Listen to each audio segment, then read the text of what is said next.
Do you believe what you read in the media?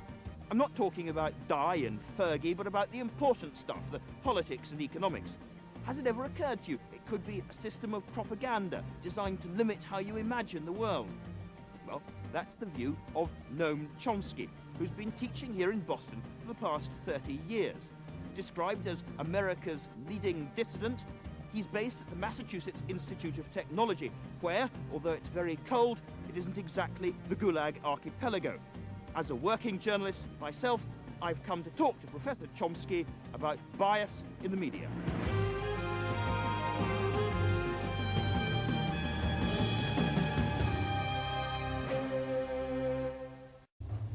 Hello. Andrew Marr. Very nice to see you. Hi. Naturally, Chomsky has numerous critics. Which chair has been allotted? Is the media so influential? I'm over here. Okay. Have dissident views really been excluded in an age of relative media diversity, in the age of the internet? Right.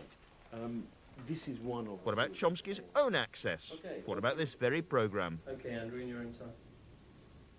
Professor Chomsky, could we start by listening to you explain what the propaganda model, as you call it, is? For many people, the idea that propaganda is used by democratic rather than merely authoritarian governments will be a strange one. Well, the term propaganda fell into disfavor at around the Second World War, but in the 1920s and the 1930s, it was commonly used and, in fact, advocated, not by leading intellectuals, by the founders of modern political science, by Wilsonian progressives, and, of course, by the public relations industry, as a necessary technique to overcome the danger of democracy. The institutional structure of the media is quite straightforward. We're talking about the United States, but it's not very different elsewhere. There are sectors, but the agenda-setting media, the ones that sort of set the framework for everyone else, like the New York Times and the Washington Post and so on, these are major corporations, parts of even bigger conglomerates. Like other corporate institutions, they have a product and a market. Their market is advertisers, that is, other businesses. Their product is relatively privileged audiences, more or less. So they're selling audiences to They're other selling corporations. privileged audience. These are big corporations selling privileged audiences to other corporations. Now the question is, what picture of the world would a rational person expect to come out of this structure? And then we draw some conclusions about what you'd expect, and then we check, and yes, that's the picture of the world that comes out. Do you think you were naive about big money coming in, the big donors, particularly early on? No, I don't. One of the things to me was always this. I mean, my close friends are not particularly wealthy people at all, but I had a huge belief that the Labour Party had to be a party that was open to successful people, right? And it's not a question of being sort of dazzled by, big money and all the rest of it. Very often they want something back. Yeah, but actually, I had far more trouble, if I may say this to you, with union leaders demanding something back than I ever did with high-value donors.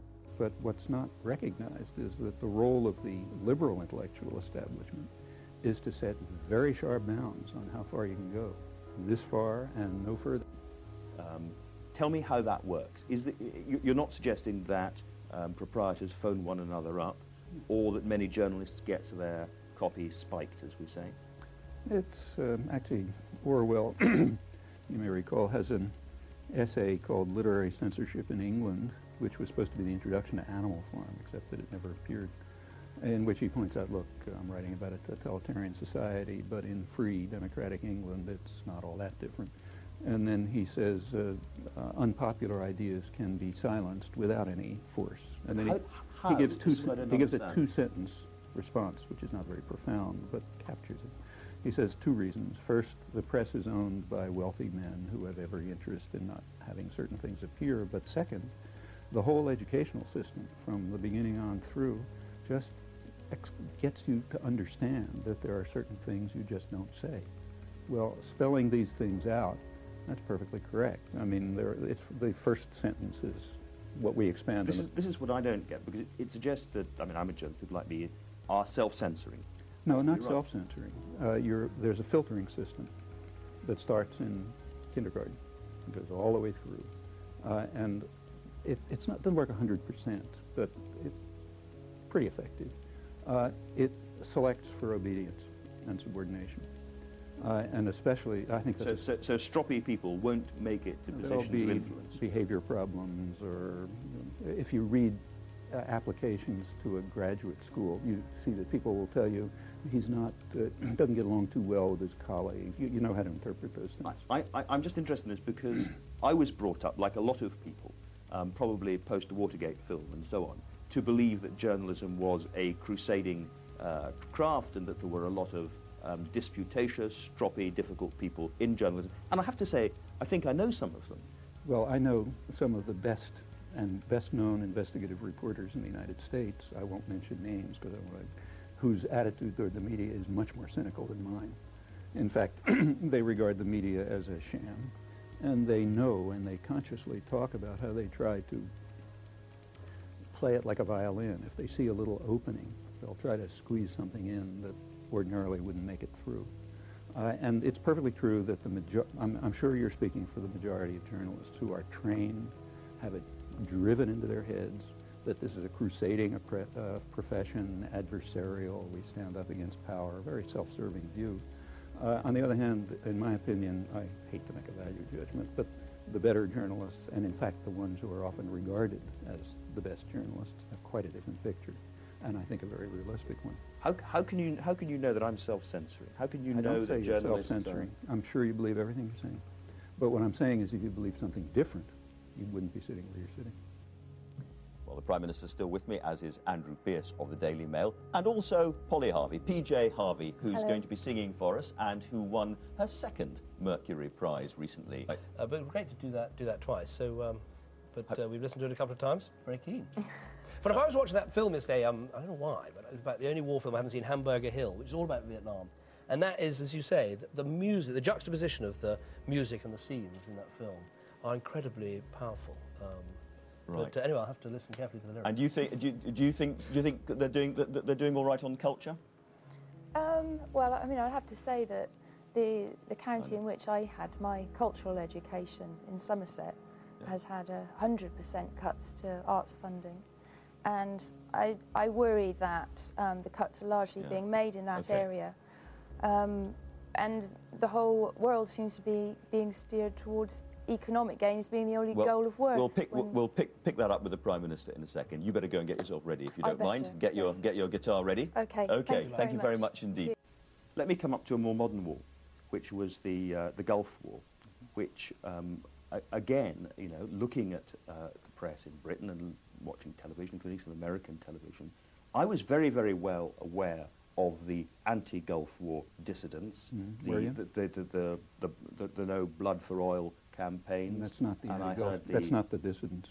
Well, for the view in Downing Street on today's events, let's talk to our political editor, Andrew Marr. Andy, is it safe to assume that Mr. Blair, like so many of the rest of us, was glued to his television for parts of today? It certainly is. He and his advisors have been watching this, and you know, all the usual caveats apply. There could be some ghastly scenes in the future. There could be terrorist attacks. All sorts of things could go wrong. But frankly, Hugh, the main mood is unbridled relief. I've been watching ministers wander around with smiles like split watermelons. Well, Mr. Blair's had his share of troubles and worries, as you rightly say, over the past few weeks. We've talked about them many times. Yes. To what extent has that changed now today? Well, I think this does one thing. It draws a line under what had been before this war a period of when a faint air of pointlessness almost was hanging over Downing Street. There was all these slightly tawdry arguments and scandals. That is now history.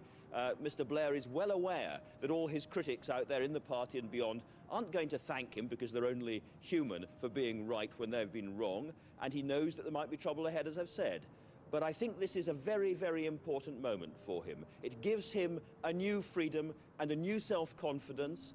He confronted many critics. I don't think anybody after this is going to be able to say of Tony Blair that he's somebody who is driven by the drift of public opinion or focus groups or opinion polls. He took all of those on.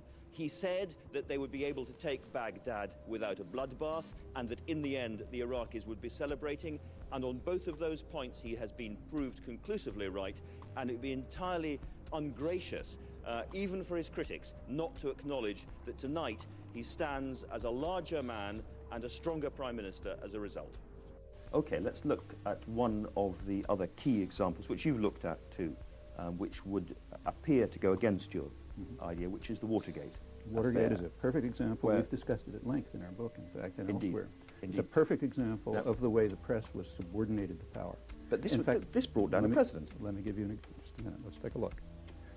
What happened there, here it's kind of interesting because you can't do experiments in history, but here history was kind enough to set one up for us. The Watergate exposures happened to take place at exactly the same time as another set of exposures, namely the exposures of COINTELPRO. Oh, sorry, you have to explain that. It's interesting that I have to explain it because it's vastly more significant than Watergate. That already makes my point. COINTELPRO was a program of subversion carried out not by a couple of petty crooks, but by the National Political Police, the FBI, under 4 administrations.